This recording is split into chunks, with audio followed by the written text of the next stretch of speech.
광숙이 끓인 라면을 먹고 체한 동석은 집으로 가는 길에 약국에 들러서 소화제를 하나 사서 먹고서는 기분 좋은 미소를 짓습니다. 열흘이 평소 같으면 하루처럼 빨리 지나갔을 텐데 마 대표한테 고백을 하고 나니까 너무 더디게 가는 것 같네. 체한 기운에도 동석은 광숙을 생각하니 채기가 내려가는 것 같습니다. 그날 밤 침대에 누워 잘 준비를 하던 동석은 문득 광숙을 위해서 선물을 해주고 싶다는 생각을 하며 잠에 빠져들었습니다. 다음 날 LX 호텔 회장실 동석은 서류를 검토하고 있다가 문득 어제 광숙에게 선물을 해줘야겠다고 한 것이 떠올랐습니다. 광숙에게 처음으로 하는 선물인데 아무 것이나 선물할 수 없다고 생각하다가 광숙이 항상 술도가 재킷만 입고 다니는 것이 떠오르고 친구와의 미팅 때 검정색 원피스를 입었는데 너무 예쁘다는 생각이 날 때쯤 박 실장이 들어오면서 회장님, 오전 11시부터 기획조정실장과의 미팅이 예정돼 있고 오후엔 해외 주류 관련 투자자들과의 화상.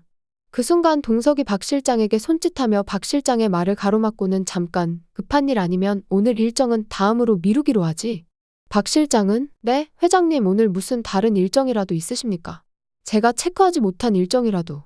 동석은 살짝 미소 지으며 오늘 급하게 가봐야 할 곳이 있어서 그래 차 좀 대기시켜줘. 동석의 눈가에는 장난스러움도 진지함도 함께 서려 있습니다. 박 실장은 곧장 호텔 로비에 차를 대기시켜 둡니다. 동석은 조용히 서류를 정리한 뒤 외투를 챙겨 나섭니다. 어디로 모시냐는 기사의 말에 동석은 새 수트를 맞춰야겠어. 양복점으로 가지 하고는 양복점으로 향합니다. 도심 속 좁은 골목에 자리한 고풍스러운 맞춤 양복점. 동석은 가게 안으로 들어서며 유리 너머 진열된 수트들 사이를 바라봅니다. 그의 눈빛은 명확합니다. 자신의 진심을 단정하게 담아낼 단 한 벌의 수트를 고르러 온 것이었습니다. 동석은 이 옷 저 옷을 입어보고 겨울에 비친 자신의 모습을 확인하고 수트와 구두를 구입합니다. 동석의 얼굴을 그 어느 때보다도 환하게 웃고 있었습니다. 동석은 이제 광숙에게 줄 선물을 구입하기 위해 백화점으로 갑니다. 유리창 너머로 따스한 봄빛이 흘러들고 매장 안은 조용한 클래식 음악이 흐르며 고급스러운 분위기를 자아냅니다. 엘리베이터에서 내린 동석은 차분한 걸음으로 여성 의류 매장을 향해 걸어갑니다. 그의 눈빛은 평소의 냉철함 대신 설렘과 고민이 10개 어립니다. 곧 매장 직원이 다가와 공손히 인사합니다. 어서 오십시오, 고객님. 어떤 스타일의 의류를 찾고 계실까요? 동석은 한 박자 늦게 고개를 끄덕이며 말합니다. 특별한 분께 드릴 선물이에요. 기품 있고 따뜻하면서도 봄 햇살 같은 옷이면 좋겠네요. 직원은 조심스럽게 몇 벌의 원피스를 골라 보여줍니다. 동석은 천천히 옷걸이를 옮기며 손끝으로 원단을 만져봅니다. 그러다 연한 베이지 톤의 실크 원피스 앞에서 발걸음을 멈춥니다. 그는 원피스를 한참 바라보다 중얼거리듯 말합니다. 이 옷, 마 대표한테 잘 어울리겠는데? 이걸로 포장해주세요. 정성스럽게 부탁드립니다. 동석의 시선은 백화점 창 너머로 멀어집니다. 마음속엔 라면을 끓여주며 웃던 광숙의 얼굴이 떠오르고 있었습니다. 좋아하는 사람을 기다리는 시간은 왜 이리 느리지? 그래도 이 옷을 입고 웃는 모습 곧 볼 수 있겠지. 동석의 얼굴에는 환한 미소만이 가득합니다. 한편 늦은 봄의 햇살이 부드럽게 독수리 술도가 앞들을 감싸고 있었습니다.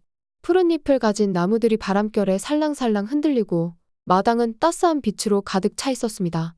앞들 잔디 위에선 무지갯빛 운동복을 맞춰 입은 천수, 흥수, 범수, 강수가 장난을 치며 웃고 있었습니다. 마치 유년 시절의 추억을 꺼내듯 장난기 가득한 표정들로 서로를 부둥켜 안고 있었고 표정은 너무 행복해 보입니다. 강수가 웃다가 말을 꺼냅니다. 이렇게 모여 산다는 거 사실 쉽지 않은 일이잖아요. 그래도 요즘 하루하루가 참 따뜻해서 너무 좋아요. 형들도 맨날 볼 수 있고 전부 형수님 덕분이죠. 서로 맞다면서 좋아하고 천수가 웃으면서 광숙을 부릅니다. 형수님. 거기서 뭐 하세요? 빨간 독수리도 같이 하셔야죠. 흥수가 마치 어린 시절로 돌아간 기분이에요.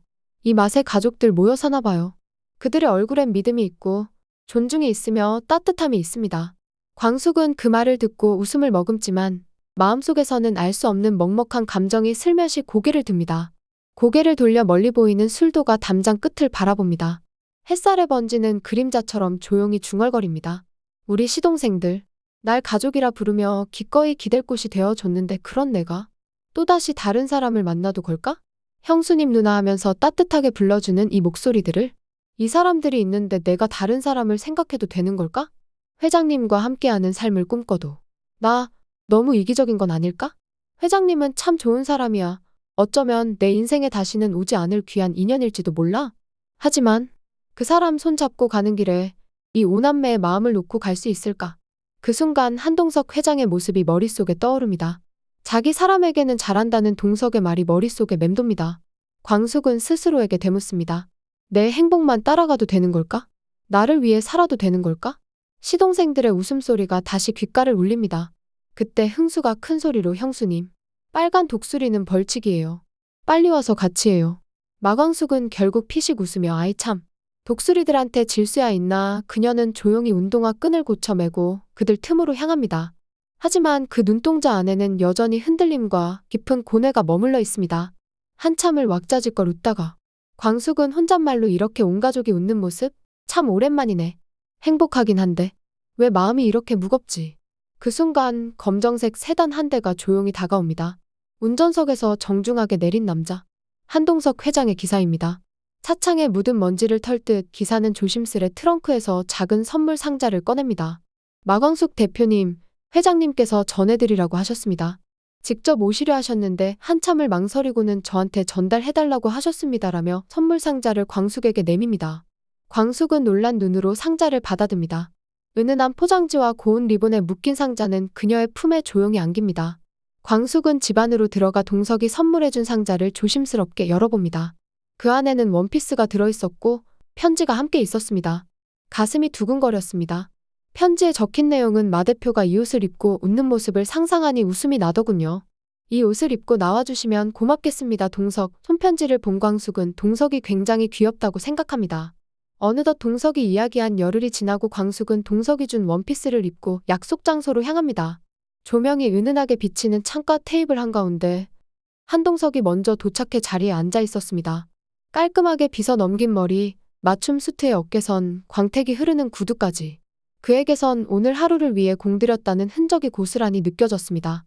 테이블 한쪽에는 꽃다발도 준비되어 있습니다. 열흘, 평소 같으면 눈 깜짝할 사이였을 텐데 말이지. 혼잣말을 하는 그때 조심스레 열리는 출입문. 그곳에서 한 여인이 천천히 들어옵니다. 동석이 선물해준 원피스를 입고 레스토랑의 은은한 조명빛을 받으며 들어오는 마광숙. 동석이 자리에서 벌떡 일어나며 환히 웃습니다. 오셨군요, 마 대표. 광숙은 수줍게 웃으며 맞은편에 앉습니다. 오늘 신경 좀 쓰셨네요? 광숙이 말에 동석은 장난스럽게 고개를 끄덕이며 웃습니다. 개인적으로 의미 있고 귀한 자리라 새 수트를 입고 싶었습니다. 그 말에 광숙의 눈가에 순간 미묘한 빛이 스칩니다. 레스토랑의 음악은 조용히 흘러가고 두 사람 사이에 놓인 와인잔엔 아직 손도 대지 않은 물이 반쯤 담겨 있었습니다. 잠시 정적이 흐르자 동석이 조심스레 입을 엽니다. 열흘 동안 잘 생각해봤어요? 네, 생각 많이 했습니다. 사실 그 열흘이 10년처럼 느껴질 만큼 길었어요. 치열하게 고민한 결과를 들을 시간이군요. 나랑 정식으로 사귀는 거 어때요? 동석은 정중하면서도 떨리는 마음으로 그녀를 바라봅니다. 광숙은 잠시 시선을 피하다가 다시 동석을 바라봅니다. 그 눈빛엔 흔들림과 용기가 함께 담겨 있었습니다. 솔직히 회장님을 만나면 늘 제게 새로운 감정이 일었습니다. 설렘이기도 하고 두려움이기도 했죠. 그런데 오늘 이 옷을 입고 나오면서 깨달았어요. 저 회장님 앞에서는 여자로서 웃고 있더라고요. 동석의 입가에 미소가 번집니다. 하지만 그는 말없이 그녀의 다음 말을 기다립니다. 그래서 저 회장님이랑 정식으로 사귀어보고 싶습니다. 그 순간 동석은 자리에서 벌떡 일어나 테이블 위 꽃다발을 그녀에게 건넵니다. 고맙습니다, 마 대표. 마 대표가 싫다고 하면 어쩌나 정말 많은 걱정을 하고 있었어요. 광숙은 미소를 머금고 꽃다발을 건네받으면서 조용히 말합니다. 아, 제 마음이 회장님 앞에 서면 나대는 걸 어쩌겠어요. 둘은 마주 앉은 채로 잔잔히 웃습니다. 그들의 눈빛은 더 이상 흔들리지 않습니다. 밖으로 보이는 석양은 더욱 깊어지고 레스토랑 안의 분위기는 따뜻한 촛불처럼 밝고 고요합니다. 동석이 마지막으로 와인을 따라 건배를 제안합니다. 그럼 마광숙 씨, 우리의 시작을 위하여. 광숙은 잔을 들며 웃습니다. 네, 회장님, 우리 한번 시작해봐요. 잔이 부딪히며 조용히 맺히는 와인 방울. 그 속에 두 사람의 새로운 계절이 담기고 있었습니다. 이제 광숙과 동석의 핑크빛 열애가 시작되려고 하네요. 이들에겐 밝은 미래만 있게 될까요? 독고타기 광숙을 가만히 두려고 하지 않겠죠? 앞으로 더욱 재미있어질 독수리 요형제를 부탁해 많은 시청 바라며 지금까지 시청해주셔서 감사합니다. 구독과 좋아요 부탁드리겠습니다.